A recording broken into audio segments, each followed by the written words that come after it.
Hello, everybody, and welcome back to Kane 6989's Let's Read Five Nights at Freddy's: The Silver Eyes. Alright, guys, this is part 4, and I'm going to continue on with chapter 2. Alright, guys, here we go. You won't believe this. She was pointing at the wall, and Charlie leaned over to see.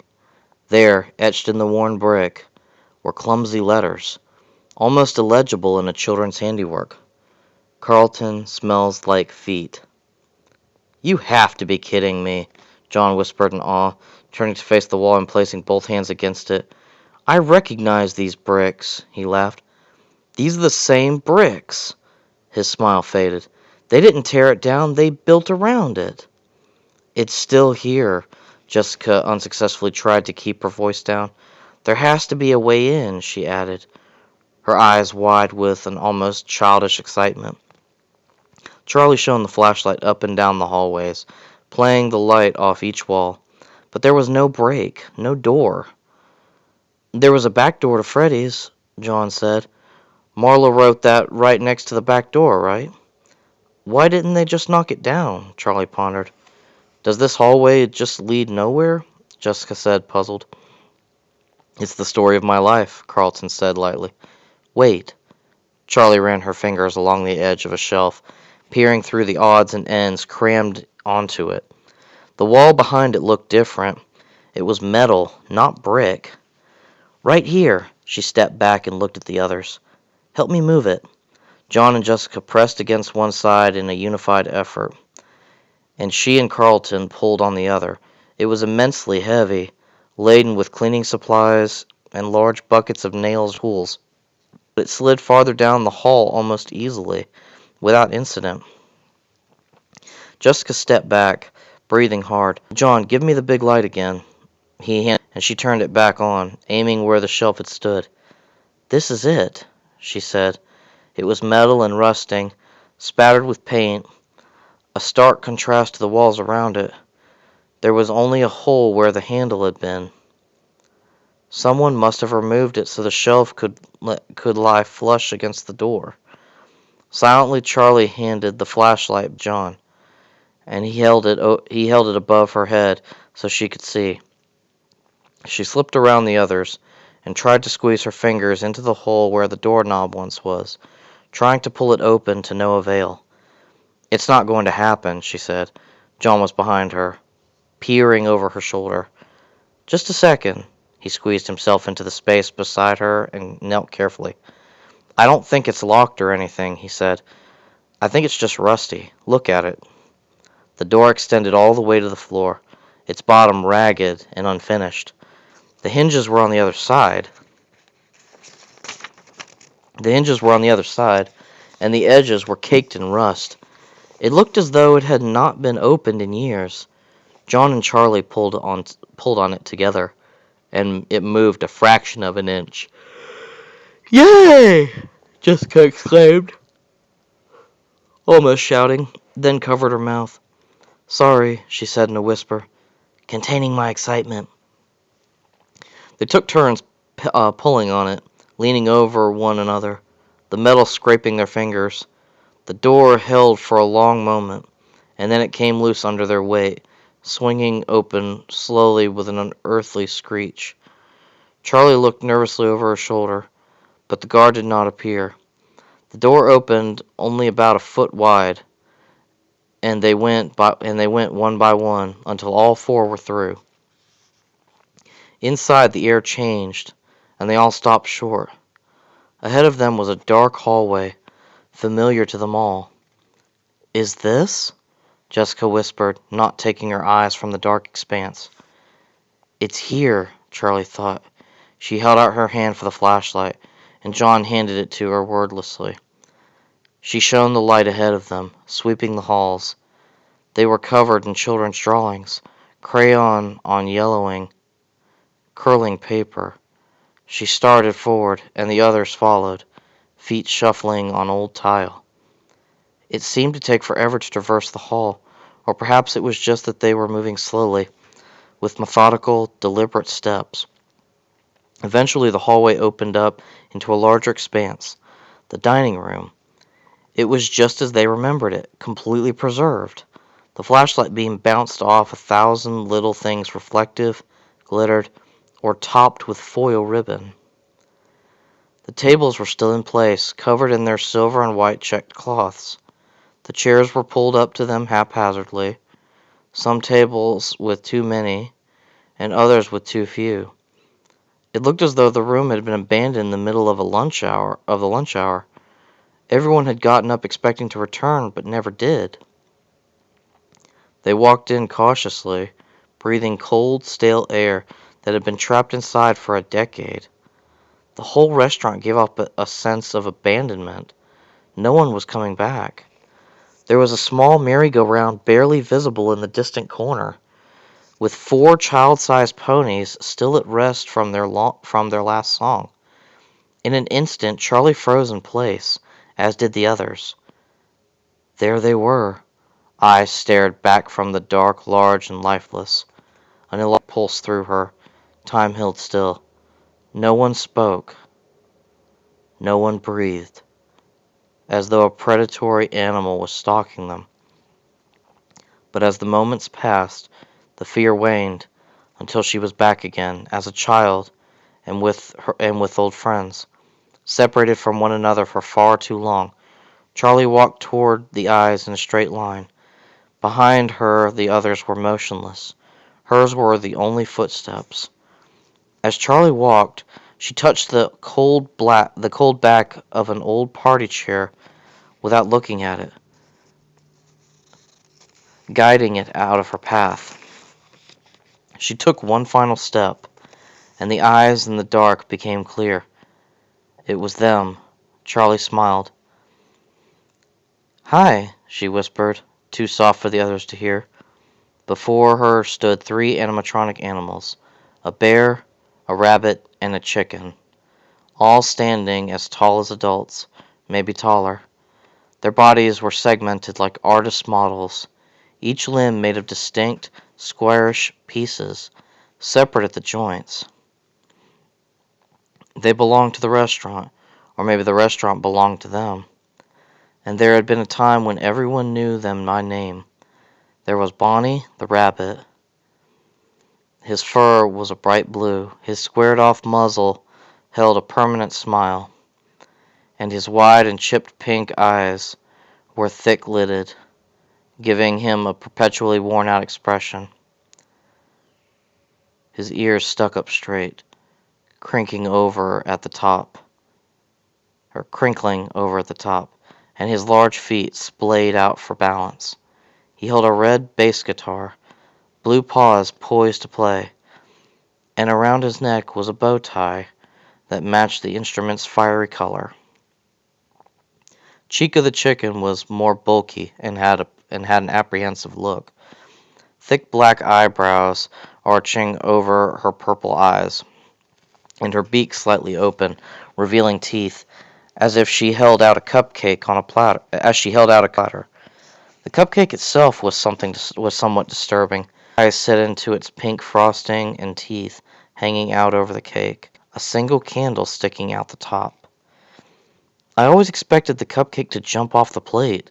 Carlton gave a half laugh and cautiously stepped up to Charlie's side. They seem taller than I remember, he added in a whisper. That's because you never got this close as a kid. Charlie smiled at ease and stepped closer.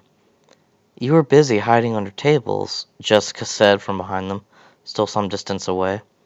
Chica wore a bib around her neck with the words, "Let's eat," set out in purple and yellow against a confetti-covered background. A tuft of feathers stuck up in the middle of her head. Standing between Bonnie and Chica was Freddie Fazbear himself, namesake of the restaurant.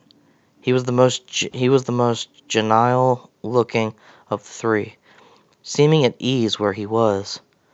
A robust, if lean, brown bear, he smiled down at the audience, holding a microphone in one paw, sporting a black bow tie and top hat. The only incongruity in his features was the color of his eyes, a bright blue that surely no bear had ever had before him. His mouth hung open, and his eyes were partially closed. as though he had been frozen in song. Carlton drew closer to the stage until his knees pressed against the rim of it. "Hi, Freddie," he whispered.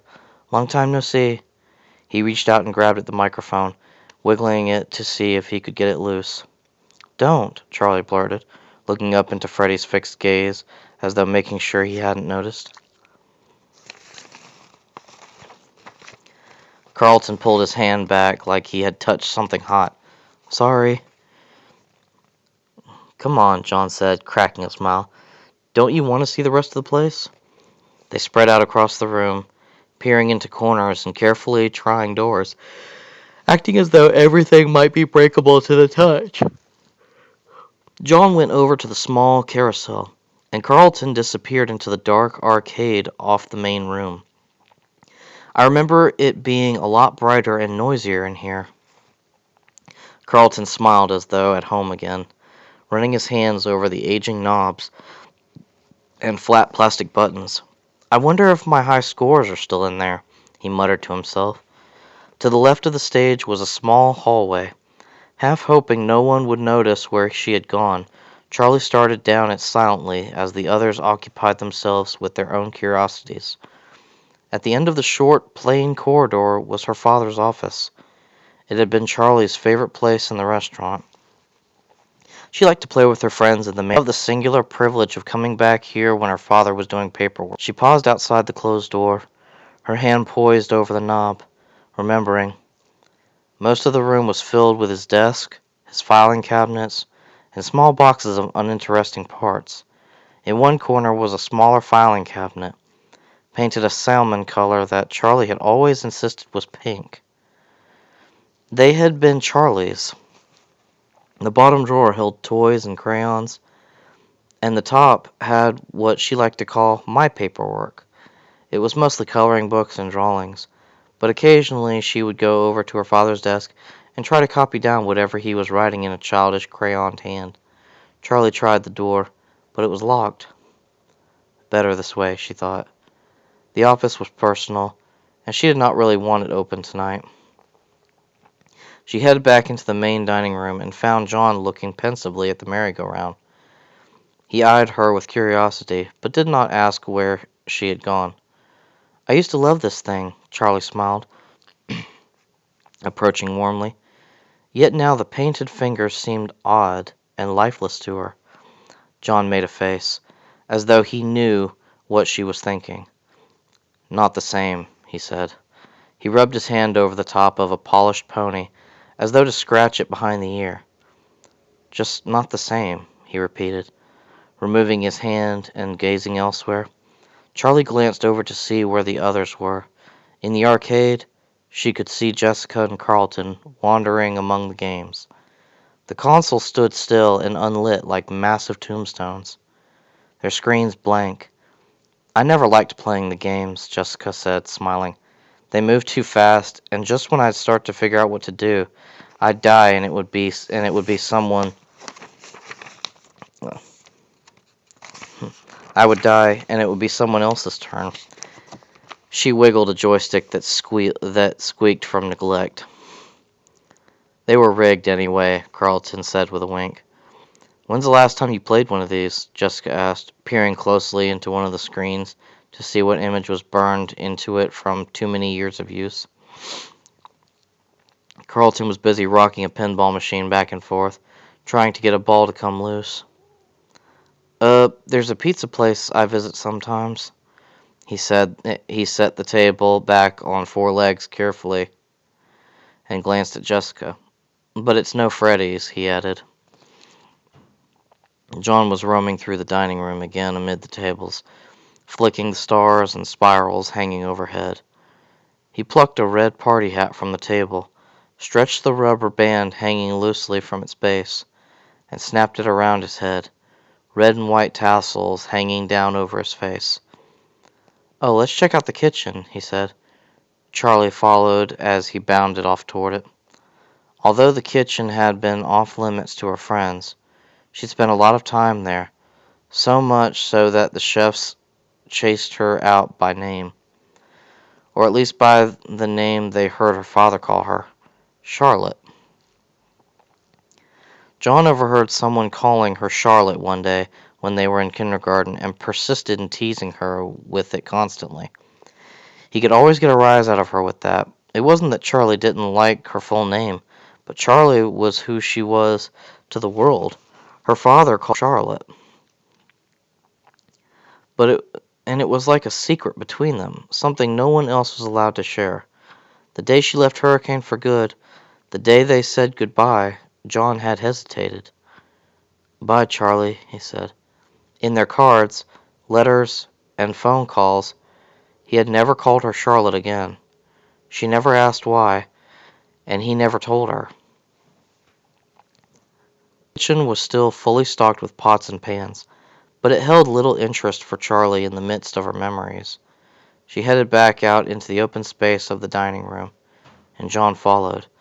At the same time, Jessica and Carlton stumbled out of the arcade, tripping into each other as they crossed the thresholds between rooms in the dark. "Anything interesting?" John asked. A gum wrapper, 30 cents, and Jessica, "So no, not really," Carlton said. Jessica playfully gave him a punch in the shoulder. "Oh, have we all forgotten?" Jessica gave an evil smile, pointing to another hallway on the opposite side of the dining room. She headed toward it swiftly before anyone could answer, and they followed her.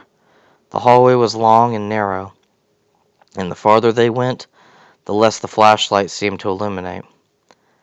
At last the passage opened out into a small room for private parties, set up with its own tables and chairs. As they entered, there was a collective hush. There in front of them was a small stage, the curtain drawn. A sign was strung across the front. "Out of order," it read in neat, handwritten letters. They stood still for a minute. Then Jessica went up to it and poked the sign. Alright guys, I'm going to go ahead and end it here. That was another 10 pages, and we are just a little over halfway through Chapter 2. In the next part, I should go ahead and finish the chapter, but it looks as though Charlie and the gang just found where Foxy's stage is. Anyway, guys, thanks so much for listening. If you like my videos or you want to see more of them, go ahead and hit that like button below on this video and subscribe to my channel. I'm always quick to answer or reply to any comments you guys want to leave. If you have any suggestions or anything you want me to see changed or anything you want me to try and see if I can do better, of course I'll be happy to take any criticisms or any compliments. Any is really good for me, and I appreciate it, guys. Thanks so much for listening, and I'll see you guys in the next video. This is Kane6989 signing out. Bye bye.